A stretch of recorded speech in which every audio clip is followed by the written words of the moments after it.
Inside the palace, you can explore the staterooms, where the king hosts official receptions and ceremonies. Marvel at the opulent furnishings and exquisite.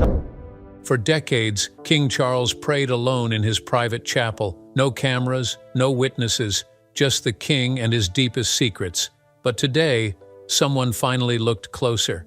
What they found changed everything.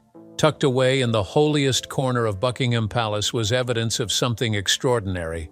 Something the royal family never wanted anyone to see. The discovery sent shockwaves through every level of the monarchy. Security was doubled, phones were confiscated, because what started as a simple morning routine had just exposed a royal secret, powerful enough to shake the throne itself. The question everyone is asking, what else has been hidden? A secret sealed in silence. King Charles had always been a man of quiet strength. Those who knew him well saw a gentle soul beneath the crown, someone who carried responsibility like a prayer and wore his worries in the lines around his eyes. He was the kind of man who remembered the names of palace gardeners and stopped to ask after their families. The morning began as it always did, with pale light creeping through the tall windows of Buckingham Palace. Charles walked alone through the older wing, a part of the palace most people had forgotten existed. His footsteps echoed against stone walls that had stood for centuries, walls that had witnessed kings and queens long gone. He moved slowly, as if the air itself was heavy, until he reached a door that had not been opened in years. It was the door to his private chapel. He stood before it, hands folded behind his back, staring at the old wood as though it might speak to him. There was something in his posture, a tension, a carefulness, that made it clear this was no ordinary moment. His jaw tightened, his breathing slowed. Whatever lay beyond that door, it weighed on him like a stone tied to his heart. Then it happened. A muffled thud echoed from inside the chapel. Charles went completely still. His eyes widened just for a second before he forced himself to remain calm. He pressed his hand against the door, as if trying to feel what was on the other side. Was it his mind playing tricks? Was it the old building settling into itself? Or was something or someone truly there? He stood frozen, listening, waiting for another sound that never came. For years, the senior staff had noticed something unusual. They spoke of it only in hushed tones, late at night when the palace was asleep. They had seen the king walking through those forgotten corridors at hours when no one should be awake. 2 in the morning, 3, sometimes just before dawn. He carried things with him, letters tied with ribbon, small wooden boxes, objects wrapped in cloth that no one could identify. One housekeeper claimed she had seen him pause outside the chapel door, whispering something she could not hear. Another said he looked as though he had been crying, but no one dared ask. You do not question a king about his grief. He goes there when the pain is worst, one of the older staff members said quietly to another, even when he can barely stand. Even when the doctors tell him to rest, no one understood why. The chapel door itself was a mystery. It was made of wood so old that historians argued about its true age. The lock was strange, complex, the kind that mandated not one key but several, each turning in a specific order. And only the king knew that order. Only he held the final key. Others had tried to enter over the years, archivists wanting to document the space, cleaners assigned to maintain it, but Charles refused them all. He was polite, of course, always polite, but firm. That room is not to be opened, he would say, not by anyone but me. And so it remained sealed. But the question haunted everyone who knew about it. What could be so important that a dying king would drag himself through cold hallways in the middle of the night just to visit it? What memories or secrets did that chapel hold? What was he protecting or hiding? Some believed it was letters from someone he had loved and lost. Others thought it might be too dangerous for the world to see. A few whispered that it was something stranger still, something connected to the crown itself, to promises made long ago that could never be broken. But no one knew, and the king was not telling. He stood there now, hand still pressed against the door, eyes closed. His breath came slow and steady, as though he was trying to calm a storm inside himself. Then, finally, he stepped back. He looked once more at the sealed entrance, and something flickered across his face, sadness perhaps, or fear. He turned and walked away, leaving the chapel behind him in the silence of the forgotten wing. But the question remained, hanging in the air like smoke. What secret was King Charles guarding so desperately behind that old, unbreakable door? Shadows in the forbidden hall. Mrs. Langford had spent more than 40 years walking the corridors of Buckingham Palace. She was a woman of gentle patience, the kind who remembered which flowers the Queen Mother had loved and still placed them in certain rooms out of respect. Her hair had turned silver long ago, and her hands trembled slightly when she carried trays. But her eyes remained sharp as ever. It started with the dust. Mrs. Langford had always been particular about cleanliness. She knew every inch of the palace, even the forgotten corners that most people never saw. So when she passed by the corridor leading to the old chapel, the one everyone had been ordered to avoid, she noticed something wrong. She stood there for a long moment, staring at the marks on the stone floor. Her heart began to beat a little faster. No staff had been assigned to clean this area. No one was supposed to come here at all. Yet someone had. Impossible, she whispered to herself. No one has the key. But the evidence was right there in front of her. Days passed and Mrs. Langford found herself drawn back to that corridor again and again. She told herself it was just routine, just her duty to check on every part of the palace. But deep down, she knew the truth. Something was happening, and she wanted to understand what. Then came the night she found the candle. It was sitting on a small shelf in the corridor, tucked into a shadowed alcove. At first, she almost walked past it, but something made her stop. She reached out and touched the base of the candle. It was still warm. Her breath caught in her throat. Someone had been here. Recently, walking through the darkness with a candle, making their way toward the forbidden chapel. But who? And why? This doesn't make sense, she murmured, glancing down the empty hallway. No one comes here. No one is allowed. She wrapped the candle carefully in her apron and carried it away, her mind racing with questions she could not answer. It was 2 nights later when she found the note. Mrs. Langford had been inspecting the walls near the chapel door, running her fingers along the old stone as she often did when she was thinking. One of the stones shifted slightly beneath her touch. She paused, then pressed it again.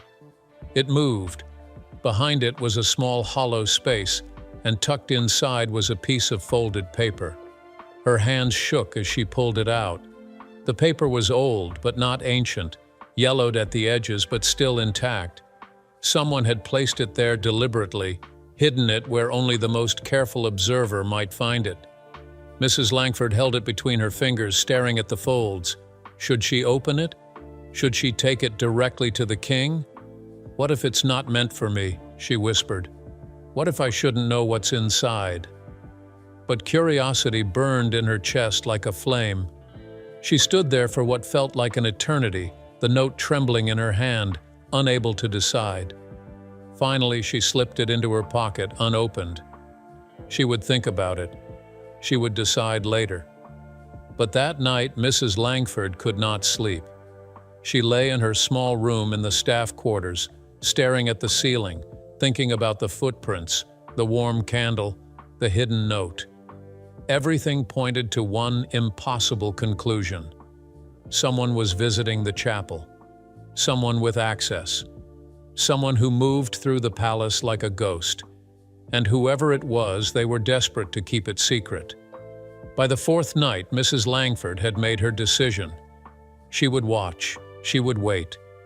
Even if it meant staying awake when her body ached for rest. Even if her hands shook with exhaustion. She would find out the truth. She positioned herself in a dark alcove near the corridor, wrapped in a shawl against the cold. The palace was silent around her, heavy with the kind of stillness that only comes in the deepest hours of night. Her knees ached, her back hurt. But she stayed. Hours passed. Nothing happened. She was beginning to think she had been foolish, that perhaps she had imagined it all when she heard it. Footsteps. Slow, careful footsteps coming down the hallway. Mrs. Langford pressed herself further into the shadows, her heart pounding. A figure emerged from the darkness, moving with quiet purpose. They carried something, a lantern perhaps, or another candle. The light flickered against the walls, casting long shadows that danced like spirits. The figure stopped in front of the chapel door. Mrs. Langford held her breath, watching, waiting. She could not see the person's face, but there was something familiar about the way they moved, the way they stood. The figure reached into their coat and pulled out something that glinted in the candlelight. A key. The sound of the lock turning echoed through the empty corridor like thunder. Mrs. Langford's eyes widened. Her hands gripped her shawl tightly. She wanted to step forward, to call out, to demand answers. But fear held her in place. Fear and something else. A sense that whatever she was witnessing was bigger than she could possibly understand. The door opened. The figure stepped inside, and then the door closed again, sealing them within. Mrs. Langford stood frozen in the darkness, her mind spinning with questions. What secret was so powerful that someone risked everything to visit it in the dead of night? The prince who dared to ask. Prince William had always been the steady one. Even as a boy, he carried himself with a quiet grace that made people feel safe around him. He called his father regularly, even when their conversations were brief. And lately those conversations had begun to trouble him more than he cared to admit. Something was wrong with the king. William had noticed it first in small ways. His father would drift off mid-sentence, his eyes distant and haunted. He would cancel meetings without explanation, disappearing into parts of the palace where no one was meant to follow. Once William had walked into a room and found his father standing perfectly still, staring at nothing, his hands trembling at his sides. "Father?" William had said gently. The king had startled as though waking from a dream. He had forced a smile and changed the subject quickly. Too quickly. That was when William knew.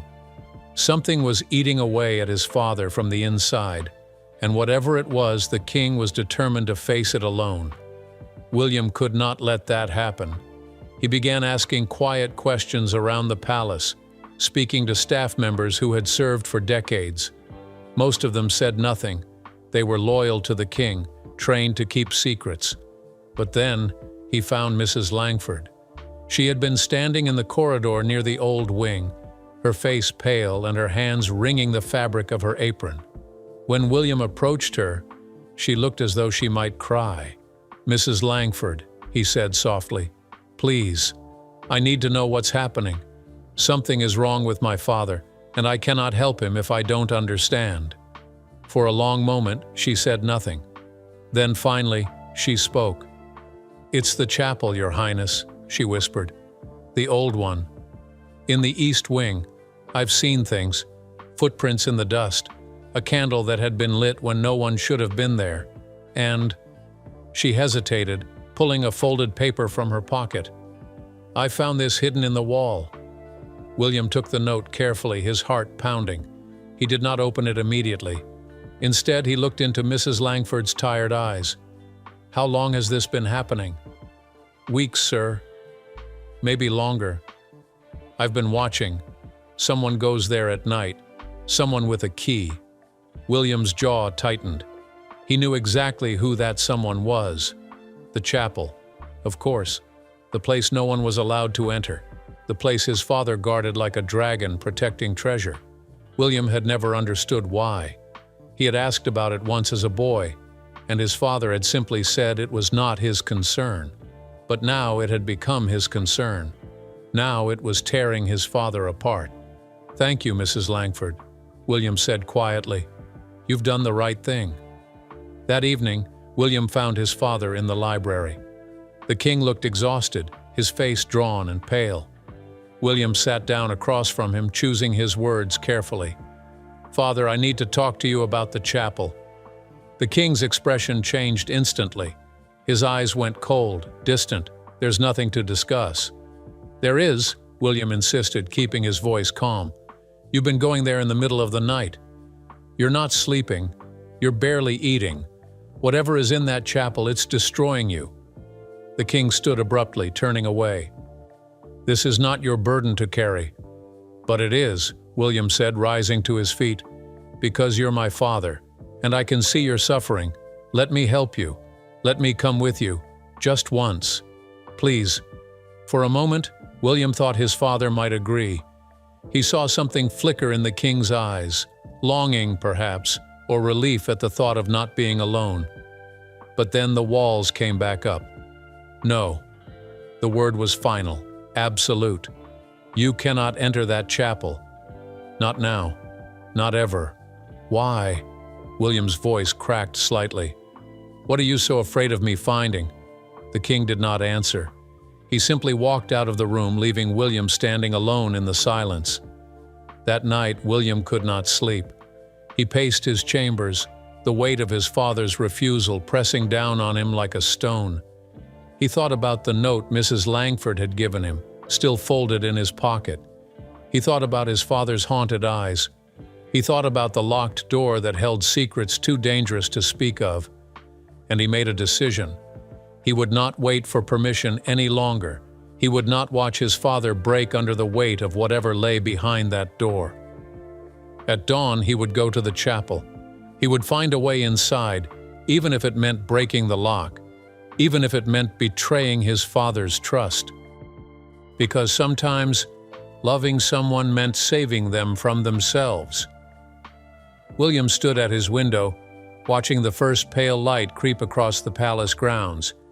His hands were steady. His mind was clear. He knew what he had to do. He dressed quietly, slipping through the palace corridors as the staff began their morning routines. He reached the east wing, that forgotten part of the palace where dust gathered in corners and silence hung heavy in the air. And there, at the end of the hallway, stood the chapel door. William took a deep breath and stepped forward, his heart pounding in his chest.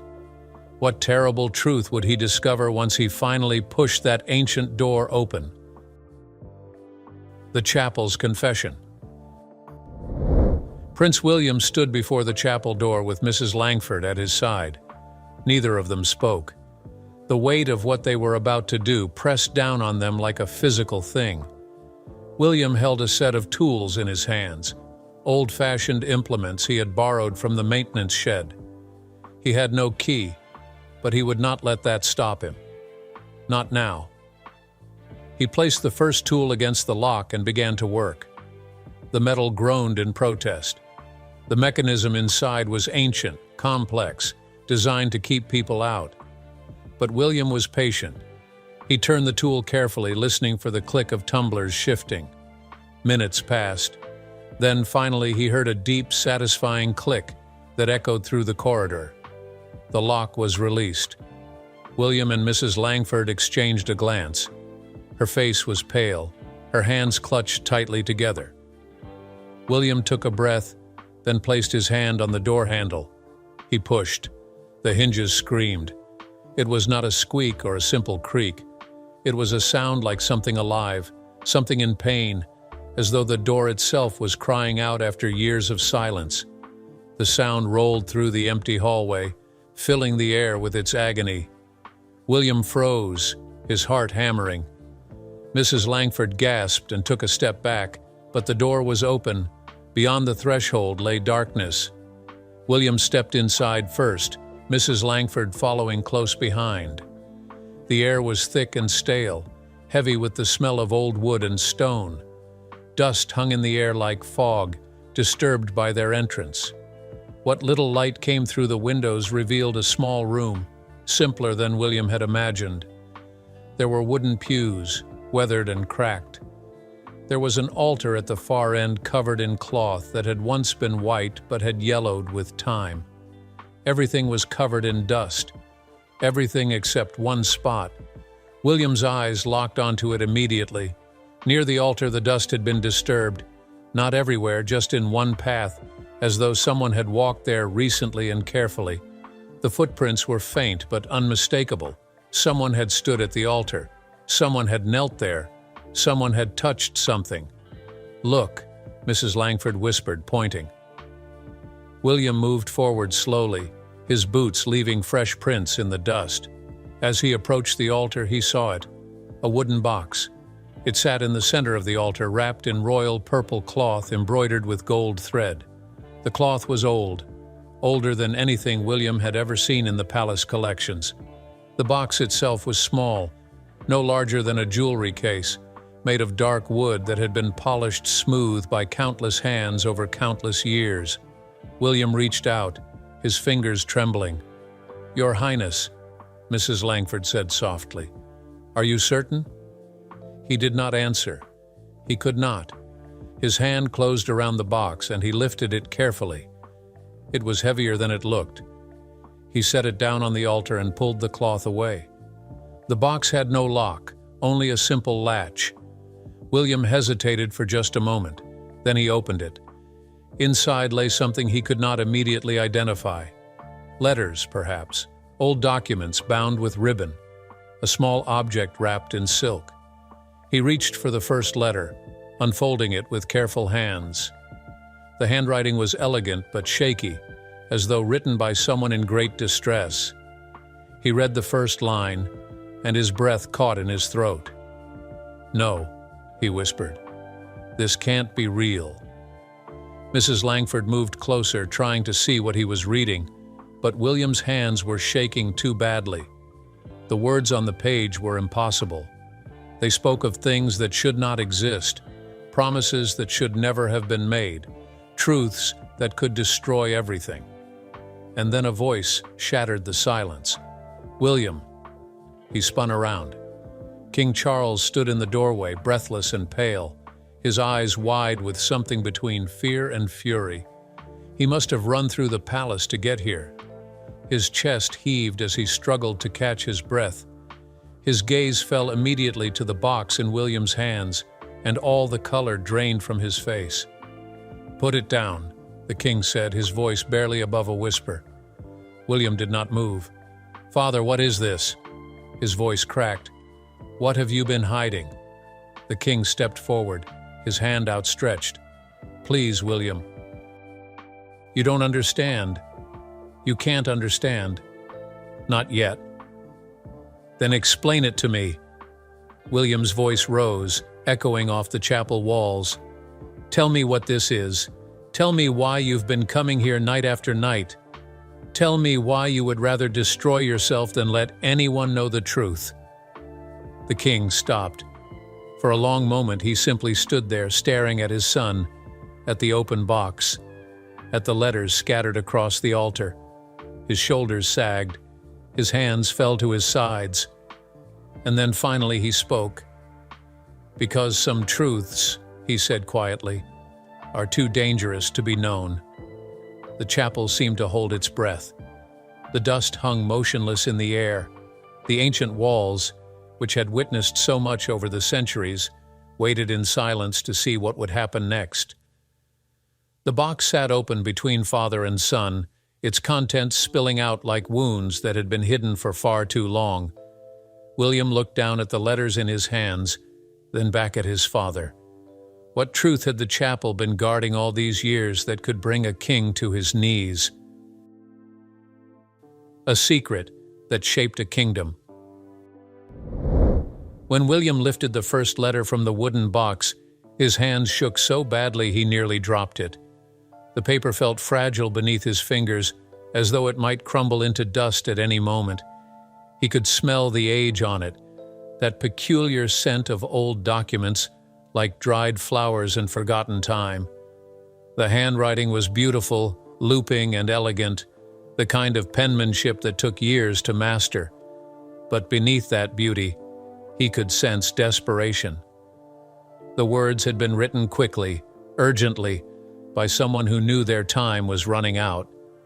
"My dearest child," the letter began, "if you are reading this, then I am gone, and the truth has finally found its way to light."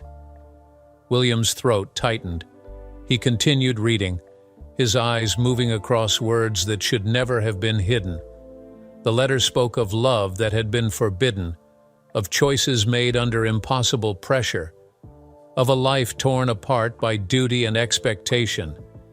It mentioned names William recognized from family histories, but it described them in ways he had never heard before, not as the noble, dignified figures in portraits, but as frightened people making terrible decisions to protect something they believed was more important than individual happiness. "They told me it was for the good of the family," the letter continued. "They said my presence would destroy everything our ancestors had built. They said I had to choose between love and legacy. But how can anyone make such a choice? How can you cut out your own heart and still be expected to live?" William looked up at his father, who stood frozen in the chapel doorway. King Charles's face had gone completely white, his eyes fixed on the letter in his son's hand as though it were a weapon. "Father," William said, his voice barely steady, "who wrote this?" Charles did not answer immediately. He seemed to be fighting some internal battle, his jaw working but no sound coming out. Finally he spoke. "Your great-aunt," he whispered, "the one we never speak of." William felt the world tilt beneath his feet. He had heard whispers of a great-aunt throughout his childhood, vague references quickly silenced, a name that appeared in old documents only to be crossed out later. But he had never been told the full story. No one had. "What happened to her?" William asked. Charles stepped further into the chapel, moving slowly as though walking through water. He looked at the box on the altar, at the letters spilling from it, at the life that had been hidden away for so long. "She fell in love," he said quietly, "with someone the family could not accept. Not because this person was cruel or unkind, but because their existence threatened the carefully constructed narrative of who we were supposed to be. So a decision was made. She was given a choice: leave the person she loved and remain in the family, or keep her love and disappear from history entirely." William's hands clenched into fists. "And she chose love." "She did," Charles confirmed, "and they erased her for it. Removed her name from records, destroyed photographs, rewrote family trees. They sent her away with barely enough money to survive and told her she could never contact anyone in the family again. And when she tried, when she wrote these letters begging for understanding, for forgiveness, for just a chance to be remembered, they locked them away instead of reading them." Mrs. Langford made a small, pained sound behind them. William set the first letter down carefully and reached for another. This one was shorter, written in the same hand but with heavier strokes, as though the pen had been pressed harder against the paper. "I am dying," it read. "I will die alone with a name that is not my own, in a place that holds no memory of who I truly was. But I want someone to know. Someday, I want someone to understand that I existed, that I loved, that I mattered. Please, let someone remember me." William's vision blurred with tears. He wiped his eyes roughly and set the letter aside, reaching instead for the photograph that lay beneath the documents. He pulled it out carefully, holding it up to the dim light filtering through the chapel windows. The image was faded but still clear enough to understand. It showed a young woman standing in a garden, wearing an elegant dress from decades past. She was smiling, not the careful, practiced smile of royal photographs, but a real smile, full of genuine joy. Beside her stood another person, their hand clasped in hers, both of them looking at the camera with such happiness that it seemed to radiate from the photograph itself. But what made William's blood run cold was the setting. He recognized that garden. It was here at the palace.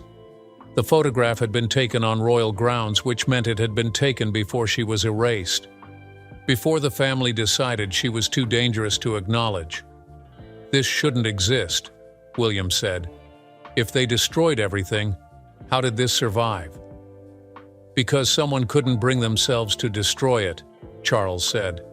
"Someone in the family, I don't know who, kept this box. Keep these letters, keep this photograph.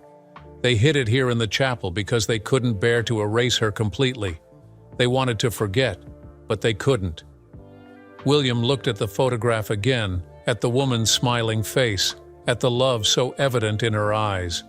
This was family. This was blood. And she had been thrown away like she meant nothing.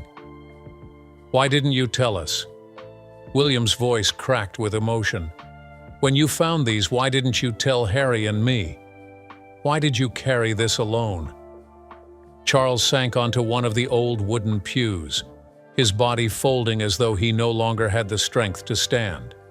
He looked older than William had ever seen him, worn down by illness and secrets and the crushing weight of choices he had never wanted to make. "Because I didn't know what to do with it," he said, his voice breaking. "When I found this box, I was newly crowned. Everything was chaotic. The family was watching me, waiting to see what kind of king I would be. And then I opened this box and discovered that our entire history was built on lies and cruelty." He looked up at William, tears streaming down his face. "I read every letter," he continued. "I stared at that photograph for hours, and I thought about bringing it all into the light. I thought about telling the truth. But then I imagined what would happen. The scandal, the judgment, the way people would tear apart her memory, turn her story into entertainment. And I couldn't do it. I couldn't expose her to that, even though she was already gone." "So you locked it away again," William said. "I did. But I couldn't forget it. I came here night after night, reading the letters over and over, torturing myself with the knowledge that I was doing exactly what the family before me had done. Choosing silence, choosing the institution over the individual. I knew it was wrong, but I didn't know how to make it right." William sat down beside his father on the pew. The chapel was silent around them, dust floating in the pale light. Mrs. Langford had moved to the back of the room, giving them space. "This is why you've been so ill," William said quietly. "This secret has been eating you alive." Charles nodded, unable to speak. William looked down at the letters in his hands, at the photograph, at the evidence of a life that had been stolen. He thought about his great-aunt, dying alone and forgotten, her only crime being that she had loved someone the family didn't approve of. He thought about all the choices that had led to this moment, the fear, the shame, the desperate need to control the narrative at any cost. And he made a decision. "We're going to tell her story," he said firmly. "Not to the world, not as a spectacle, but within the family. We're going to make sure every future generation knows what happened. We're going to make sure she's remembered." Charles looked at his son, hope and fear warring in his expression. "Are you certain?" "I've never been more certain of anything," William said. "This ends now.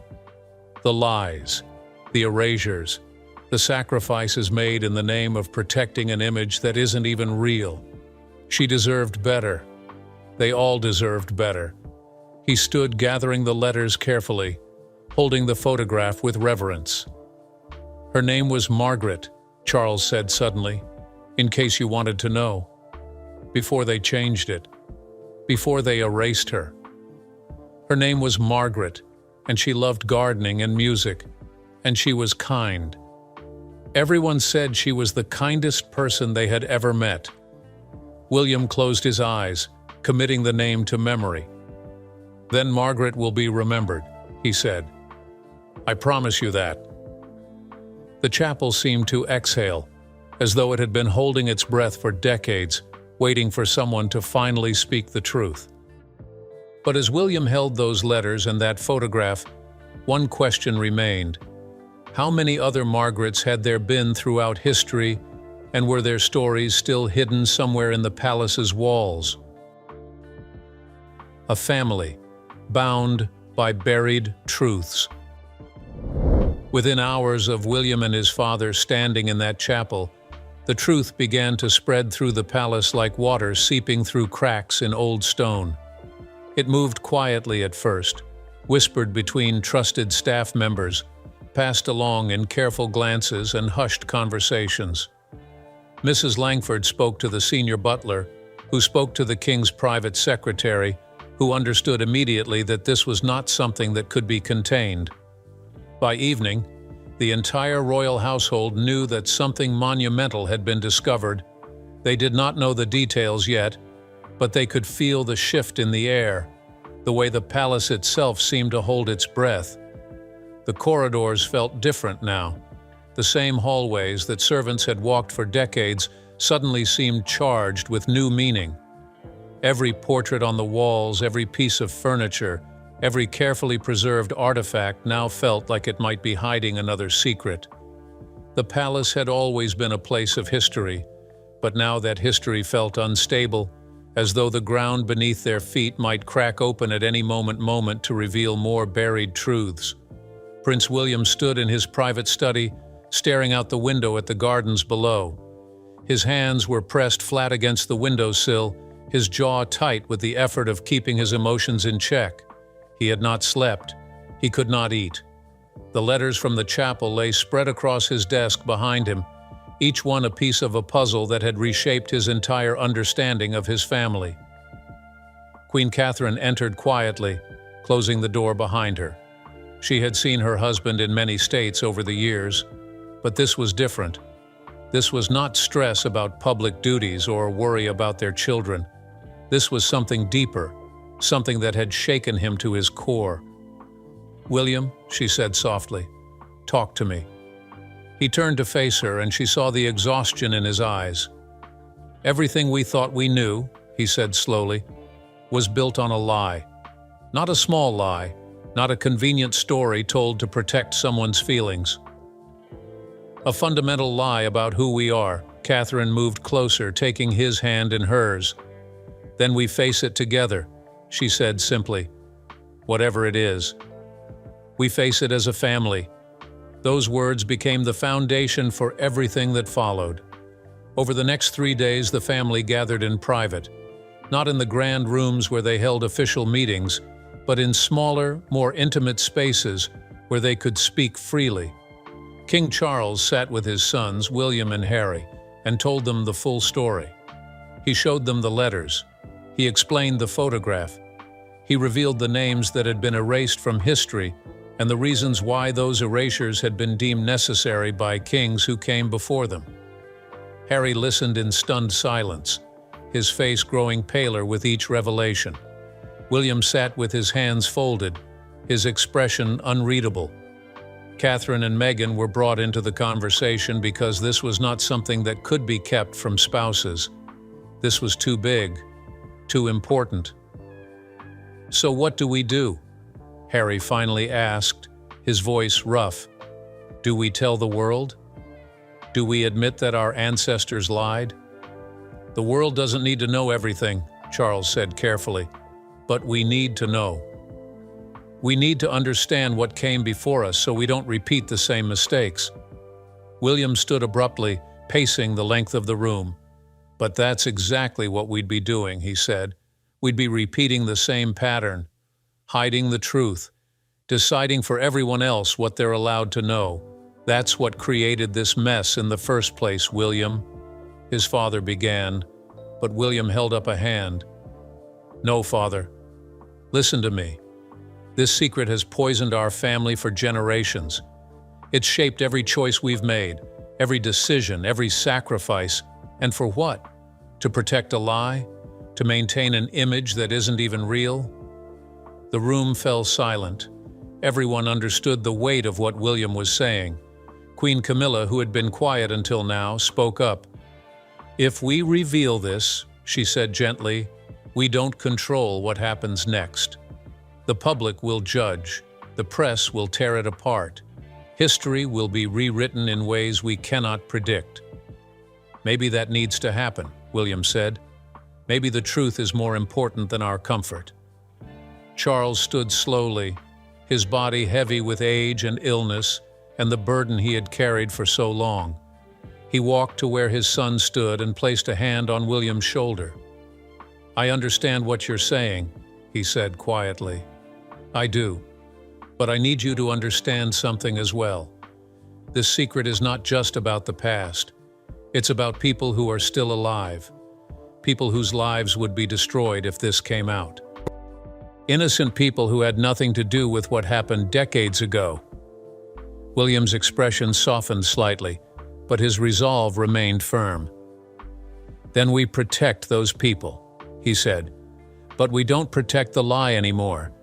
We find a way forward that honors the truth without causing unnecessary harm."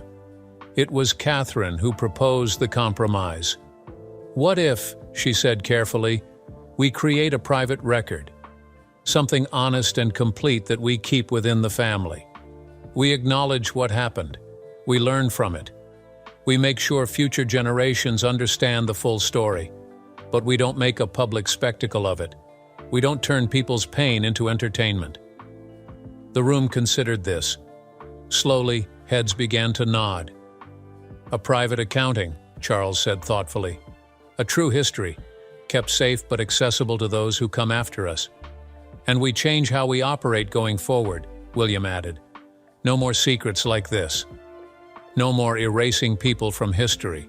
No more lies to protect the institution." Over the following weeks, that is exactly what they did.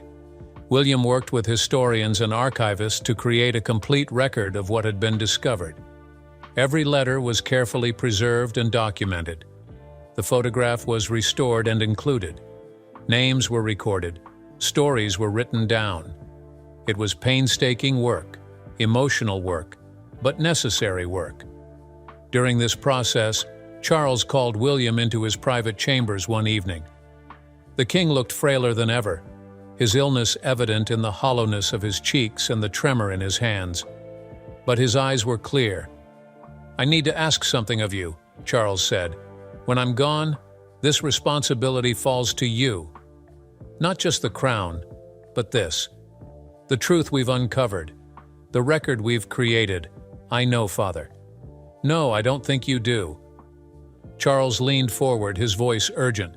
"I'm asking you to protect it, but not the way I did. I protected it by hiding from it. I let it consume me. I want you to protect it by understanding it, by learning from it, by making sure our family never makes the same mistakes again." William felt tears burning behind his eyes. "I will," he promised. "I swear to you, I will." Charles reached out and took his son's hand. "You're stronger than I ever was," he said softly. "You always have been." On a gray morning 3 weeks after the chapel had been opened, the family stood together in the East Wing corridor. The chapel door was closed once more, the lock repaired and reinforced. But this time, something was different. Inside, along with the original box and its contents, now sat a leather-bound journal. In it was the complete account of what had been discovered, written in William's own hand. Future generations would know the truth. They would understand what had happened and why. They would learn from it. William held the final key in his hand, the one that would seal the door. He looked at his father, at his brother, at his wife. They nodded. He turned the key. The lock clicked into place. "It's done," he said quietly. But as the family turned to leave, William paused. He looked back at the chapel door, at the ancient wood that had held so many secrets for so long. A strange feeling washed over him, not quite fear, but something close to it. A sense that perhaps the chapel still had more to say, that maybe somewhere in its shadows, another truth waited to be discovered.